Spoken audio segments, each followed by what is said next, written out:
Wow! Wow! Wow!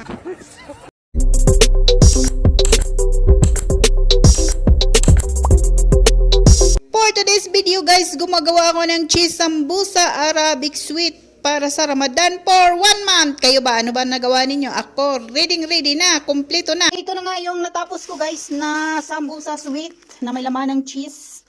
Tapos prituhin na siya, tapos butangan og Arabic sweet sugar syrup. So ayan, ready na ako sa lahat. Nakagawa ako ng almost 280 pieces. So ready na yan siya. O, di ba? Ganyan ba kayo mag-stock ng cubes sa muli sa freezer? Nagawa na din ako ng sambusa laham at the judge chicken. At nakagawa din ako ng kusna. Mga OFWD at sa Middle East nang alam nito. Para hindi na magdali-dali. Ready na para sa Ramadan, para sa shurbayan or gumagawa ka ng kabsa. At ito, balutin na lang siya. Laham at saka manok. So ayan, intact na yan sa freezer pang isang buwan.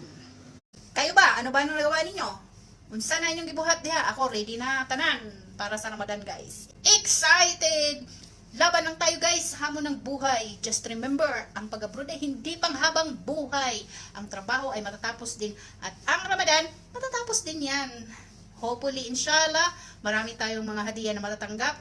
Hindi man lang sa amo natin, kundi sa ibang tao or sa mga kaparintihan nila. Hopefully, inshallah. Bye-bye, God bless. Be strong, be positive. Laban lang tayo guys. Ingat tayong lahat. Laban para sa Ramadan. Ramadan ka lang. Si kadi nyo, 11 years, OFWDs, sa isang amo lang. Atchay, kadama, syagala, maid, or ano pang tawag nila sa atin, be proud. Dahil marangal ang pagiging isang atchay.